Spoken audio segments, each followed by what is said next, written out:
അതിൽ നമുക്കറിയാവുന്നതാണ്, തുറന്ന ദ്വാരങ്ങളിലൂടെ എന്ത് സാധനങ്ങൾ ഉള്ളിലേക്ക് കടത്തിയാലും നോമ്പ് പറയും. മനഃപൂർവ്വം ഛർദ്ദിച്ചാൽ, അഥവാ ഛർദ്ദിക്കുക എന്ന് പറഞ്ഞാൽ ഛർദ്ദി മനഃപൂർവ്വം ഉണ്ടാക്കി ഛർദ്ദിച്ചാൽ, തന്നെ ഒരാൾക്ക് ഛർദ്ദിച്ചതുകൊണ്ട് നോമ്പ് പറയില്ല. അദ്ദേഹത്തിന്റെ വായ നന്നായി അങ്ങേ തലവരെയും കഴുകിയാൽ മതി. കാരണം ഛർദ്ദി എന്ന് പറയുന്നത് നജസ്സാണ്. നജസ് വായിലായാൽ വായ നന്നായി കഴുകണം.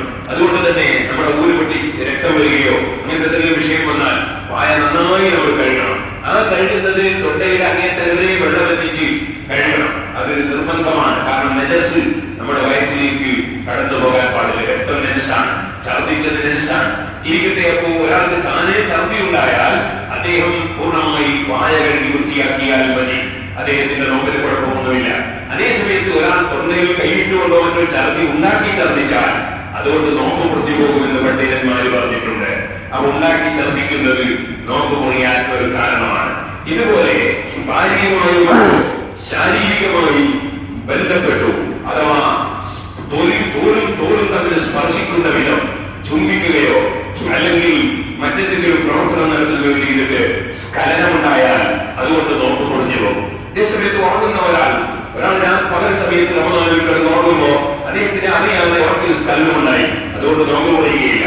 രാത്രി സമയത്ത് ഭാര്യയുമായി ബന്ധപ്പെട്ട ഒരാൾ അദ്ദേഹം സുബഹി വരെ അദ്ദേഹം കിടന്നു, സുബഹിയായതിനു ശേഷമാണ് അദ്ദേഹം ഉറക്കു തെളിഞ്ഞത്, അദ്ദേഹത്തിന്റെ നോമ്പിന് കുഴപ്പമൊന്നുമില്ല, അദ്ദേഹം കുളിച്ചു വൃത്തിയായാൽ മാത്രം മതി. അതേസമയത്ത് ഭാര്യയുമായി ജിമാഅ കൊണ്ട് ബന്ധപ്പെടുകയാണെങ്കിൽ അത് വളരെ വലിയ തെറ്റാണെന്നതിന്റെ പുറമെ അവന് ഒരു നോമ്പ് തവാഖ് കിട്ടിയത് കൊണ്ട് മതിയാവുകയില്ല. ഒരാളുടെ നോമ്പ് അവൻ കാത്തിലാക്കുന്നത് ഭാര്യയുമായി സംസർഗത്തിൽ ഏർപ്പെട്ടുകൊണ്ടാണെങ്കിൽ അദ്ദേഹം അതിന് പകരം ഒരു അടിമയെ വാങ്ങി മോചിപ്പിക്കണം എന്നാണ്. അത് ഇന്നത്തെ കാലത്ത് കഴിയുന്ന കാര്യമല്ല. എങ്കിൽ പിന്നെ ശത്രുവൈനി മുത്തത്താബിഈ തുടർച്ചയായി 2 മാസത്തെ നോമ്പെടുക്കണമെന്നാണ്. തുടർച്ചയായ നോമ്പ് എന്നത് പ്രത്യേകം ശ്രദ്ധേയമാണ്. തുടർച്ചയായ നോമ്പ് എന്ന് പറഞ്ഞാൽ 59 ദിവസം നോമ്പെടുത്ത് തുടർച്ചയായി 59ാമത്തെ ദിവസം ഒരു മുടക്കം വന്ന് 60ാമത്തെ ദിവസം നോമ്പെടുക്കാൻ കഴിഞ്ഞില്ലെങ്കിൽ, അല്ലെങ്കിൽ 2ാമത്തെ മാസം പൂർത്തീകരിക്കാൻ വീണ്ടും ആദ്യം മുതൽക്കേ നോക്കി വരണം എന്നാണ്. അപ്പോൾ ഭാര്യയുമായി സംസർഗത്തിൽ ഏർപ്പെട്ടുകൊണ്ട് ഒരു മനുഷ്യൻ നോമ്പ് വാർത്തലാക്കിയാൽ അവന്റെ കാര്യം വളരെ അപകടമാണ്, അവന് വളരെ പ്രയാസമാണ്. അതുകൊണ്ട് ഒരിക്കലും തന്നെ അങ്ങനെ സംഭവിച്ചു പോകാതിരിക്കാൻ പ്രത്യേകം ശ്രദ്ധിക്കേണ്ടതാണ്. ഞാനിപ്പോൾ വിശദമായി ആ മസ്തകളിലേക്ക് കടക്കുന്നില്ല. തങ്ങളുടെ അടുക്കൽ ഒരാൾ വന്ന് ഞാൻ നശിച്ചുപോയി എന്ന് പറഞ്ഞു. എന്താണ് സംഭവം? അദ്ദേഹം വിശദീകരിച്ചു, ഞാൻ നോമ്പുള്ളതോടുകൂടി ഭാര്യയുമായി ബന്ധപ്പെട്ടുപോയി. അടിമയെ വാങ്ങി മോചിപ്പിക്കാൻ പറഞ്ഞപ്പോ അദ്ദേഹത്തിന് ഇത് കഴിയില്ല, സാധിക്കുകയില്ലെന്ന് പറഞ്ഞു. 2 മാസം നോമ്പെടുക്കണമെന്ന് പറഞ്ഞു.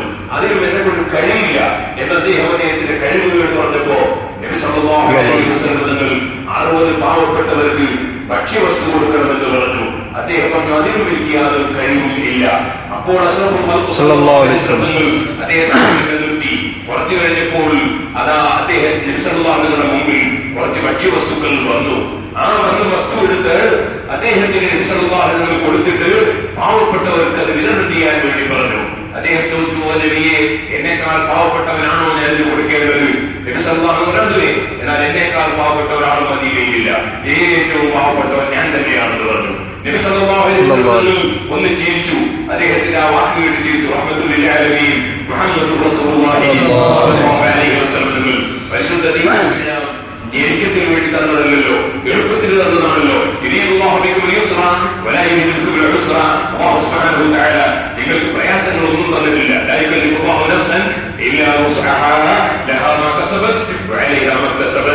പരിശുദ്ധ ഖുർആനിൽ അല്ലാഹു തആല പറഞ്ഞല്ലോ, സാധിക്കാത്തതൊന്നും തന്നെ അല്ലാഹു സുബ്ഹാനഹു വ തആല നിങ്ങളോട് കൽപ്പിച്ചിട്ടില്ല, കീർത്തിച്ചിട്ടില്ല. കഴിയുന്നത് മാത്രമേ പറഞ്ഞിട്ടുള്ളൂ. നിന്ന് നിസ്കരിക്കാൻ കഴിയുന്നത് നിന്ന് നിസ്കരിക്കണം. അതിന് കഴിയാത്തവൻ പിടിച്ചിട്ട് നിന്ന് നിസ്കരിക്കാൻ കഴിയോ? നാം പിടിച്ചിട്ട് നിസ്കരിക്കണം. പിടിക്കാൻ വേണ്ടി ഒരാളെ കിട്ടണമെങ്കിൽ കൂലി കൊടുക്കണം. കൂലി കൊടുക്കാൻ സാമ്പത്തിക ശേഷി ഉണ്ടെങ്കിലേ അവൻ കൂലി കൊടുത്ത് നിർത്തേണ്ടതുള്ളൂ. അല്ലെങ്കിൽ കൂലി കൊടുത്ത് നിർത്തണ്ട, സാമ്പത്തിക ശേഷി ഉണ്ടെങ്കിൽ അവൻ കൂലി കൊടുത്തിട്ട് ആളെ നിർത്തണം. എന്നിട്ട് പിടിച്ചിട്ട് നിന്ന് നിസ്കരിക്കണം. അതിന് കഴിയില്ലെങ്കിൽ അവരെ ഇരുന്ന് നിസ്കരിക്കാം.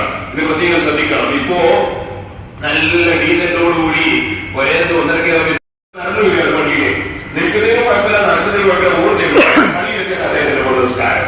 അങ്ങനെയാകാൻ പാടില്ല, അങ്ങനെയാകാൻ പാടില്ല.